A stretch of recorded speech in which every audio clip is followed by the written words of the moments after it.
I am so honored to be sitting with a mentor of mine, an idol of mine, Kathryn Finney. I just want to give her another round of applause. Thanks for joining us. Oh, thank you for having me.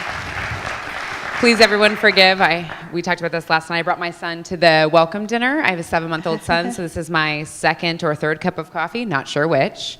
And I'll be continuing with coffee. I'm so excited you're here. Before we get into the nitty-gritty, why don't you tell us a little bit about you? What's your story? How'd you get into this work? Oh, gosh. I always like to say I started 30 years ago. I'm not that old. But I grew up in Milwaukee, Wisconsin. Milwaukee, hey, cheeseheads. That's how we do it. I grew up in Milwaukee, Wisconsin in the 1980s. And 1980s Milwaukee was very much a blue-collar, vibrant community. We had very active and strong factories. You had Boy Scouts and Girl Scouts. It was a great community. Everyone had a house and a car and 2.5 kids. It was a great place until the brewery shut down. And when the brewery shut down, they all shut down almost at once. My dad was a brewery worker. He worked at Schlitz Brewery. And it was devastating for our economy. You had this community of people who knew how to work and who were used to working and took pride in their work, who all of a sudden couldn't work anymore. And it was quite devastating. But my father was a visionary. He always saw himself bigger than the space that he was put in as a middle-aged black man in 1980s Midwest. And so he found himself at a workforce development center called OIC. And there took a course, a 6-week course in C++. Taught by some guy from IBM who said, I'm going to go and teach displaced factory workers in 1982 how to code. I've always wanted to know what inspired him to do that. This was before coding became sort of an in thing. And my father found himself at the class and fell in love. We often say in my family, C++ was the other woman in my parents' marriage. And he fell in love and took an unpaid internship at 36 at IBM. And as a result, got an entry-level position at Digital Equipment, DEC, for those of you who are, DEC. Is there a DEC person out here? Hey, oh, wow. Lots of connections. Took an entry-level position at DEC, and then from there became a senior engineer at Microsoft. Wow. And when he passed away, he was executive at EMC. My father did not graduate from high school until he was 30. He had 2 kids, graduated as a valedictorian, did not graduate from college until he was in his 40s. Wow. And on paper, my father was just an engineer. But in life, he was so much more. And when he passed away, there was over 1,000 people at his funeral. And so that really stuck with me. Of course, I didn't immediately go into tech because that would have been way too obvious. I went to school, became an epidemiologist, and was working as an epidemiologist. When I founded one of the early fashion lifestyle blogs, I was always the most fabulous person in the lab. Always wore leather pants in the lab. It was very interesting. And this was in 2002, and I remember telling my mother that I was starting a blog, and she was like, a log? A nog? What is a blog? Because no one had ever heard of it. So I started this blog called The Budget Fashionista. It started off as a hobby. Then in 2004, I got a book deal. And everything sort of took off from there. And so I'd been running the site for maybe 4 or 5 years before the stock market crash happened. And it was a very opportunistic time for me because I'd started this whole media company brand based on budget lifestyle living before everyone had to do budget lifestyle living. And then all of a sudden everyone had to be on a budget. So I was in a great position. And it was while there that I entered into one of the early incubator programs in New York City. And it was the first time in my life that people had no expectations of me. What do you mean by that? Well, I'd spent my life being an overachiever. And those of you who are used to overachieving, one of the worst things is for people to not think you can do anything. And in this particular incubator, I was the only person of color, one of 4 women. And it was very clear that they did not think I had the capacity to do anything. Not low expectations, but no expectations. And it really impacted me. I remember I got up and I was pitching my idea. At the time, it was a Birchbox for black women. Wow. Black women purchase over 40% of all hair care products in the United States, right. Over 40%. That's right. About a $20 billion industry. That's right. And I remember getting up, pitching my idea. I was really excited. And the first question, it wasn't a question, it was more of a statement, was, I don't think you can relate to other black women. Said this in front of about 40 other investors. I mean, how did you feel when that happened? I mean, it's like being gaslit about your own identity. Right, and your ability. What happened? Well, you know what I thought at first, because I'm from Minnesota, I said, well, maybe he grew up in Harlem or something. Maybe this guy knows something about black people that I don't know. And so, like, do tell, like, how I'm not related to other black women. And he said, because you have an accountant, and I don't think other black women have accountants. And, you know, I'm in front of like 40, 50 investors, and someone says that to me, and I'm literally going through my head, how do I respond to that? Yeah, exactly. Like, I don't even know what the response is. Yeah. I was like, okay, duly noted. That's all I could think to say, because I don't, Thank you I mean, for your what feedback. I really wanted to say, right. But what I really wanted to say, I couldn't really say. Right. But it was just this position, and that really stuck with me, because here I am, I've built a successful company that I later sold, and I'm being reduced to this. Yeah. Purely based upon my race and my gender. That's right. Purely, that's it. And that really stuck with me. And so I went to go work for another woman-led organization after I sold my company called Blog Her, which represented millions and millions of women, influencers. And that company later sold as well. And so being part of two exits, I got to see firsthand the economic impact and power of being a part of an exit has on an individual, and wanted more women who look like me to have that opportunity. Yes. So we started Digital Undivided in 2012. It started off as a conference. It was a great conference. I think it was the first conference I went to after I started working my startup full time, and it was awesome. It was so inspiring. What year did you go? Was it? This would have been like 2014, October 2014. Yeah. It was amazing. We had some pretty amazing people. Issa Rae, like a lot of people before they became, who are now like very big name people. And it was really amazing to see this sort of community. We started it not knowing what it was going to be, but just knew that there was a need. And so we started this first conference, it grew, and we saw that the part that was most engaging for folks was this sort of mentorship program that we had developed in conjunction with the conference. And it started off as just like one-on-one mentorship interviews with people, and it expanded in 2014 to a virtual incubator accelerator program. And it was while doing that we thought, hey, we could do an incubator program. We can do this. We know how to do it. We have the skill set. We have the mentors. And we went to go sell it to potential partners. And, you know, we're like, it's hard out there for a sister. And they're like, oh, okay. So how hard? And we realized we couldn't quantify it. There was no data. There was no data at that time, and this was in 2014, even on women in general in tech, let alone women of color. In the tech startup space. So luckily for me, I had a Yale degree in epidemiology that I wasn't using. No big deal, just a Yale degree in epidemiology over here. Yeah. Very excited, like, nice. Yes, I finally get to use this degree again. And we started Project Diane, which was the first baseline report to look at women of color in the startup community. It started off as really a demographic report that we needed in order to justify what we were trying to build.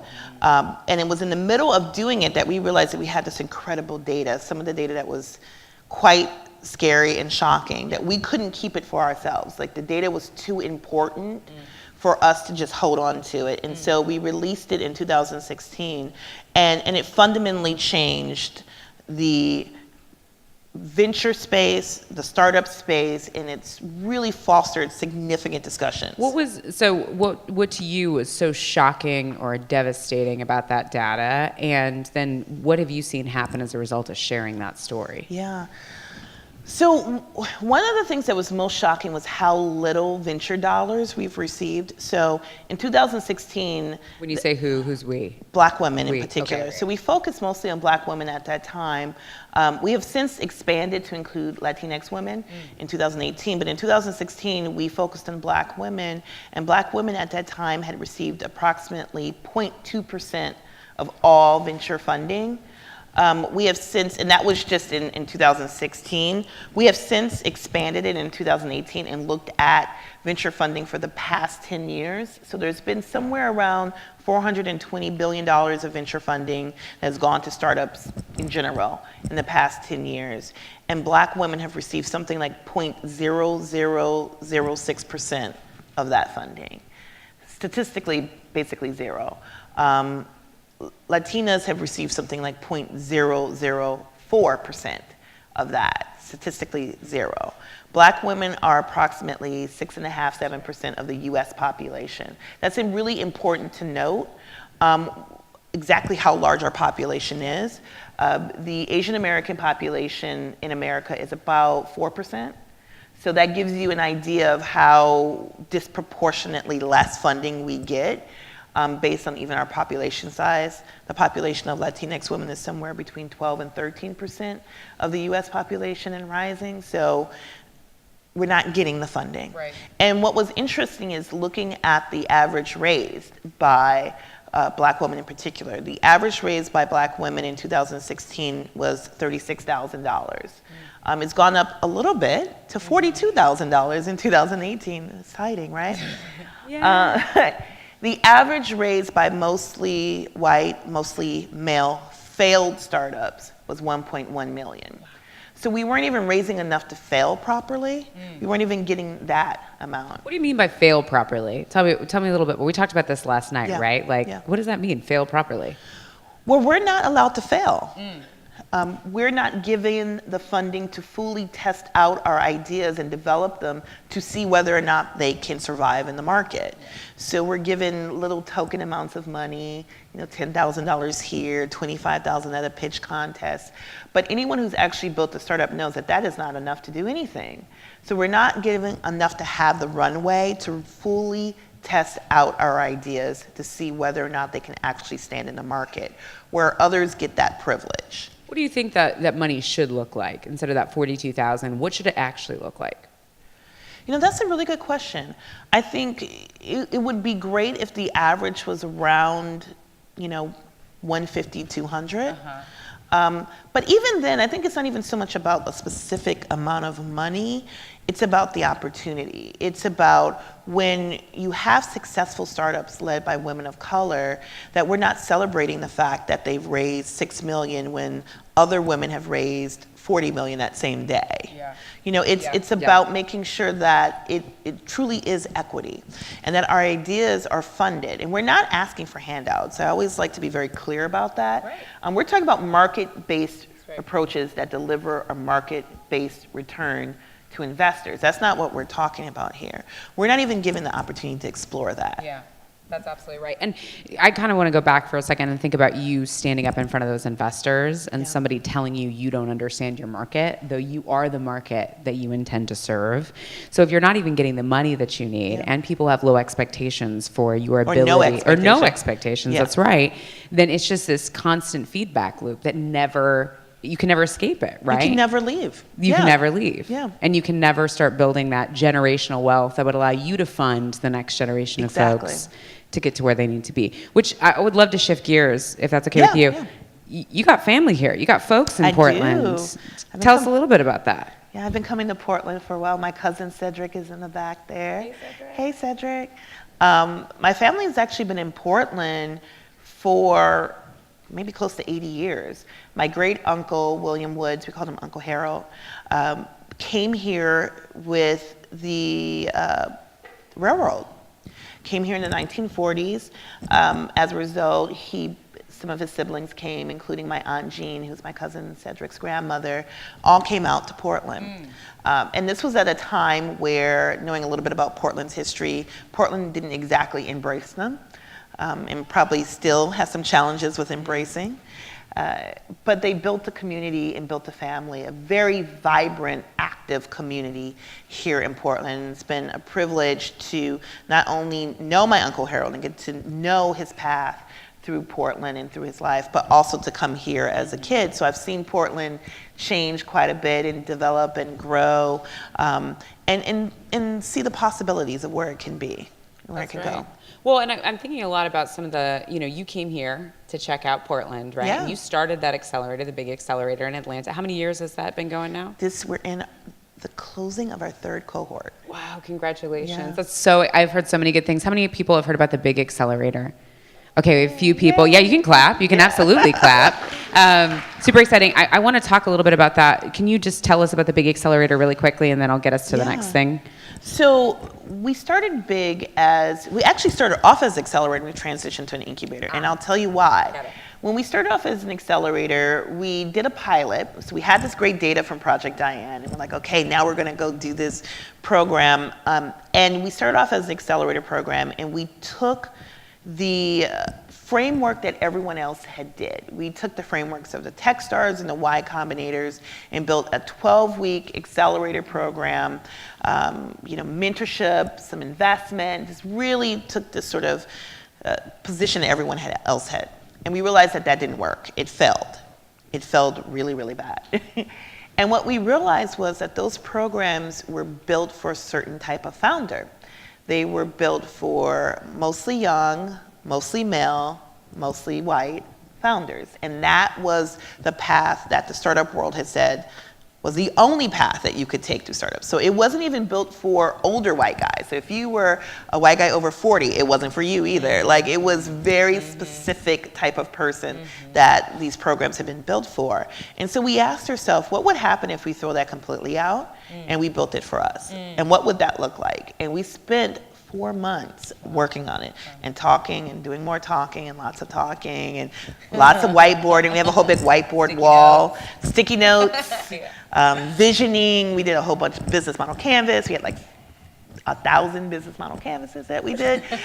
A lot of work. And what we decided was that we need more time. Our founders, and we meaning women of color, need more time. That's right. Because this space is counterintuitive to everything that we're taught culturally. An example is we're not taught to present something that's not perfect. We're always taught to present our best selves. That's right. And in tech, it's like, well, no, you put it out there and fail quickly and, reiterate, fail quickly, reiterate.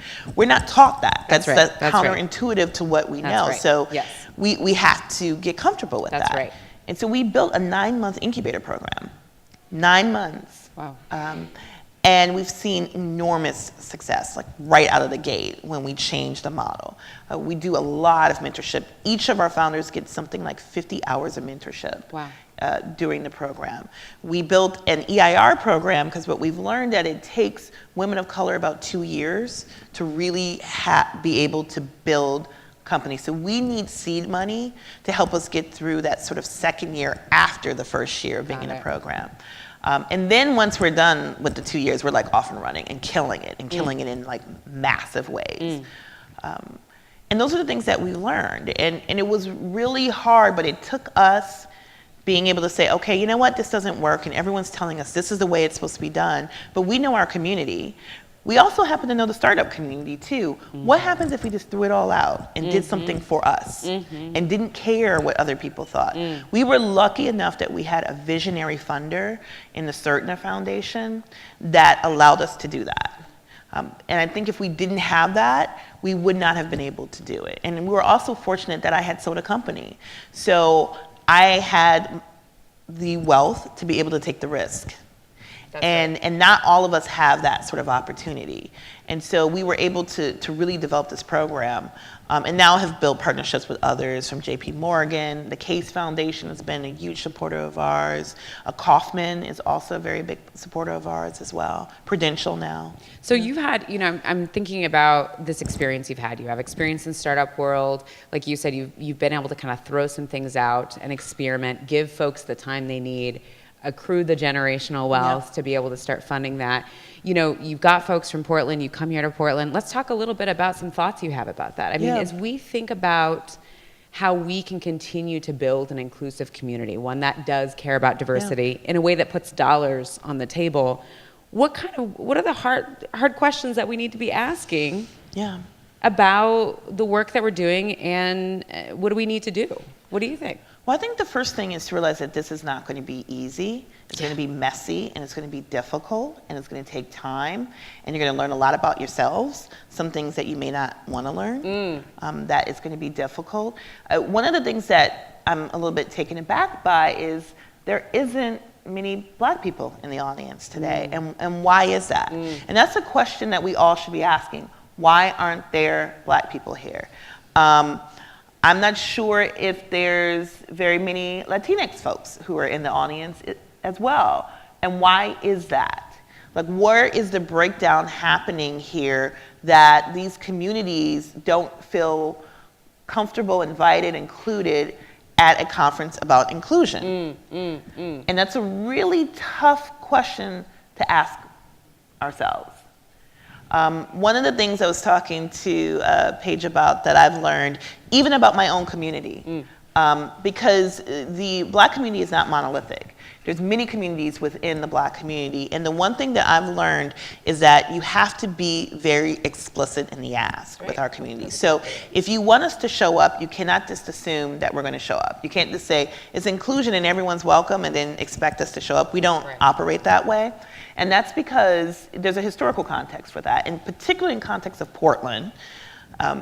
When you show up as a person of color, as a Black person, to places where you have not been invited, sometimes you're not met with the best response. Sometimes that response can be life-threatening for you. So we don't necessarily show up at places where we're not explicitly invited. So what does that mean for a conference like this? Like, you have to explicitly invite people. It takes a lot of time and energy. And we do that even within our organization. We have to do that, explicitly invite people and say, we want you here, like a direct email. Hey, I know you're a startup. I know you're a person of color. We want you here. What do we have to do to get you in the room? And not only do we want you here, we want you to invite 2 or 3 other people to show up. What do we have to do? Is there some work that we need to do? Is there a messaging that we're putting out there that you're somehow like reading in a certain way? And if so, how can we change it to make it more inclusive? But those are really tough questions that you got to ask yourself. Yeah, and I mean, we were talking a little bit about that experience you had in Atlanta, right? Like, sometimes you gotta text somebody, you gotta call somebody, you gotta say, text, like, look, call, I know I've carrier emailed pigeon, you. the whole thing. You know I said I need you to be there, right? And I think that's, it's always really challenging, right? You want folks to be here, like we talked about earlier, we want folks to be in the room.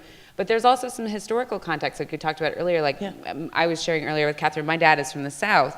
He was born in 1955, and that you got to work twice as hard to be just as good, right? Means that iteration sometimes doesn't happen as quickly because I'm afraid that I'm not going to look as good as I need to be, right? As we know.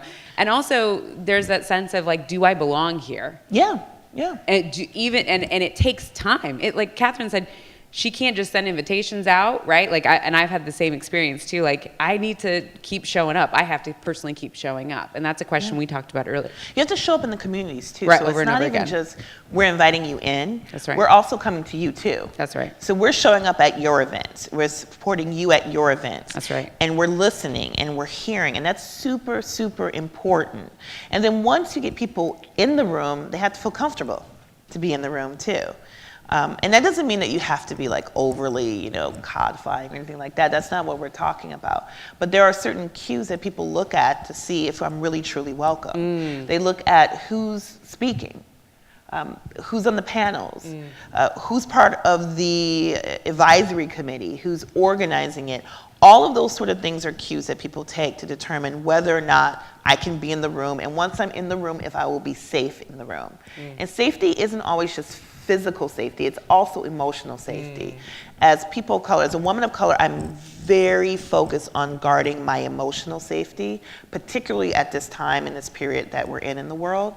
It can be incredibly draining to be a woman of color right now, because you're trying to stay focused, but there's a lot coming at you from different ways, and particularly if you're someone who is in the public eye. And so I'm really choosy about the spaces and the rooms that I'm in because I have to protect that emotional safety. And so you have to ask yourself, is this an emotionally safe room for me to be in as a person of color? And these are really tough questions, right? Because sometimes the answer you may get may not be the answer you think you're going to get. You may hear something differently. And so how do you process that, right? Where do you go from there? And the only thing I can say is really it's about listening and absorbing and not reacting. And it's really hard, like to hear truths about yourself and then take a moment. We have this active Slack channel. In our company, we're very into tech. We use Slack, we do all these other things. We have this active Slack channel, and our director of operations is always, as I would say, telling me about myself. At least once a week, like, Kathryn, you did this. And I have to like take it, absorb it, stop, not react immediately. And I'd so want to react and be like, no, I didn't mean it that way. But I have to take it and listen and say, I hear you. Okay, I will do better. Like, can you give me some ideas on how I can do better? But that takes a lot. I'm right there with you. So we talked about this last night too, right? Like, what are the hard conversations we need to keep having in order to be supportive of the work that needs to happen? Am I being really inclusive if that's right. part of the community isn't in the room? Right? You have to ask yourself, is this really inclusion? And this work is hard. Again, this is not easy work. This is not going to be something that changes tomorrow. They're incredibly difficult conversations we have to have.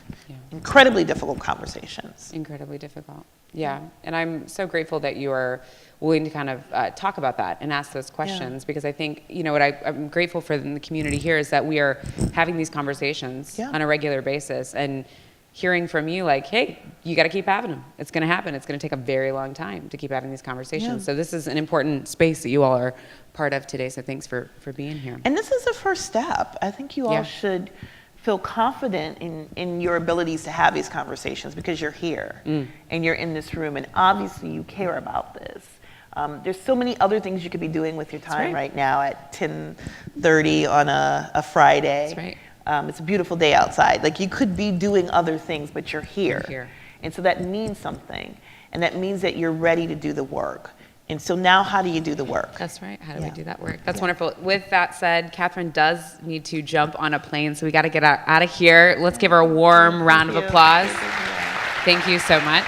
Thank you, Kathryn.